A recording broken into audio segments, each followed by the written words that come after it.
Freddie McNeil. He was found guilty of Blake Fulton's aggravated murder on May 13, 1994. Fulton and Ruchinsky were using crack cocaine and drinking alcohol when they ran out of drugs. They were searching for additional drugs when they came into McNeil, who offered to sell them crack cocaine for $20. McNeil pulled out a gun and demanded the money after Fulton refused to show it to him. After halting the vehicle, Fulton told McNeil to get out. McNeil left with the car keys, but he came back a little while later, put the gun to Fulton's head, pulled the trigger, and murdered him. Charles Maxwell. On November 27, 2005, he murdered Nicole McCorkle, his former partner, while their 3-year-old daughter watched in horror. A few days prior, McCorkle had testified before a grand jury and police that Maxwell had beaten her until she was hospitalized and rendered unconscious. McCorkle's sister, Loretta Kenny, had arrived to McCorkle's house to try to protect her from his anger when 40-year-old Maxwell opened fire on her. As their daughter watched, on the eve of her 4th birthday, Maxwell pivoted and shot his girlfriend of 6 years in the face, but that round went wild. Maxwell killed McCorkle with a direct shot behind her ear when she twitched. James Mimone. He was given a death sentence for the murders of his former mother-in-law and 2 small children. The 3 killings happened in the Canton region in 2009. Mimone killed his 57-year-old ex-mother-in-law, Margaret Eakin, and stabbed his 2 children, 3-year-old son James and 5-year-old daughter Macy, as they were buckled up in their car seats. Mimone claimed that the crimes were retaliation for his divorce and that he was trying to prevent the children from growing up in a dysfunctional household. Thomas Snuff. In 2017, he attempted to pay a man to burn his 2 housemates' bodies after fatally stabbing them. After jurors found Snuff guilty and recommended his execution for the killings of Regina Capobianco, 50, and John Mann, 65, he was sentenced to death in 2019. Snuff claims that he entered the room while Capobianco was fatally stabbing Mann and that he stabbed her in self-defense when she turned the knife on him were unanimously rejected by the justices. Defense attorneys said Parma Heights police ruined the investigation, which should have shown Snuff was innocent. Keat Lamar. He was found guilty of helping to kill 5 prisoners in the early hours of the 1993 rebellion at Lucasville Prison, which lasted for 11 days. Since he was 19, Lamar had been incarcerated. He was a dealer in Cleveland at the time of the crack epidemic. He once killed a childhood friend who was an addict when the man broke into his apartment to rob him. Lawrence Landram. Since 1986, Landram has been on death row for killing Harold White while breaking into White's house. Stanley Jelloik. He was sent to death row because he allegedly helped kill police informer Ronald Lally. Audrey Jones. Since 1998, he has been incarcerated at Chillicothe Prison on death row. He was convicted by a jury in the shooting death of Ashtabula police officer William D. Glover Jr. on November 17, 1997, after he was shot twice in the head and once in the shoulder. According to testimony given during the trial, Jones rushed over and kicked Glover in the chest as he collapsed to the ground. Philip Jones. On April 23, 2007, Jones killed and essayed 33-year-old Susan Marie Christian Yates in Mount Peace Cemetery. She had a plastic cross over her right eye when a jogger discovered her body in front of a cemetery. Her entire body was bruised and she had strangling injuries to her neck. Jones gave his wife a similar crucifix in 2006 after becoming an ordained priest while incarcerated for a previous essay. Juan Kinley. He was found guilty in 1991 of aggravated murder for the killings of his ex-girlfriend and her son. A 3-judge panel sentenced him to death, and the Ohio 2nd District Court of Appeals upheld his conviction. Percy Hutton. He was found guilty of killing Derek Ricky Mitchell, 24, on September 16, 1985, in Cleveland, Ohio. Before Percy Hutton began to suspect that Derek Mitchell and Samuel Simmons had stolen from him, the men were close friends.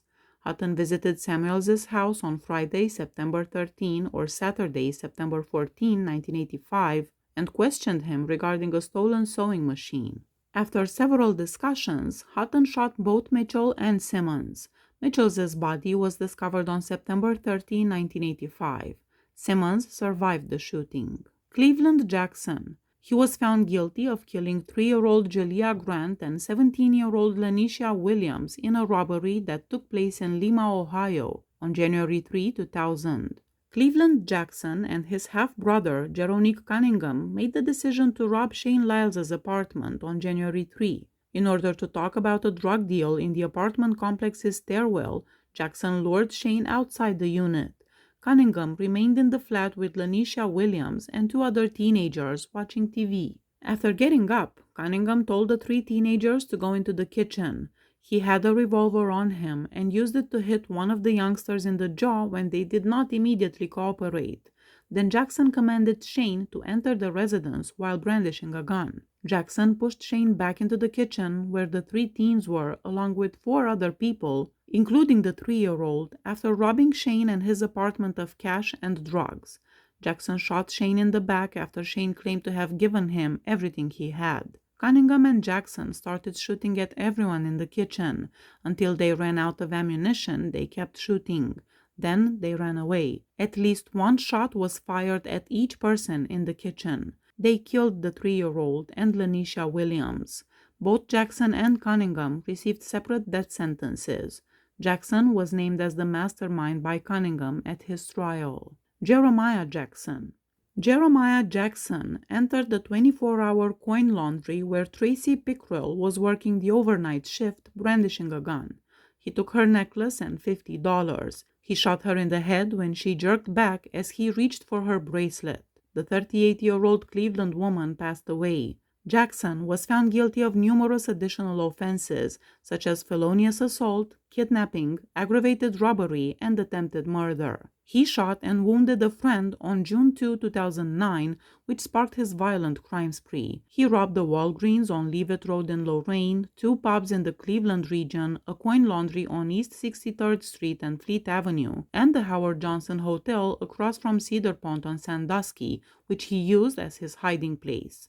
When he killed Pickrell on June 18, his rampage came to a stop. Timothy Hoffner. He was found guilty of killing Christopher Hammer, 22, on September 22, 1993, in Toledo, Ohio. Christopher Hammer made friends with Timothy Hoffner and Archie Dixon during the summer of 1993. Christopher briefly resided with Dixon, Hoffner, and Dixon's girlfriend, Kirsten Wilkerson.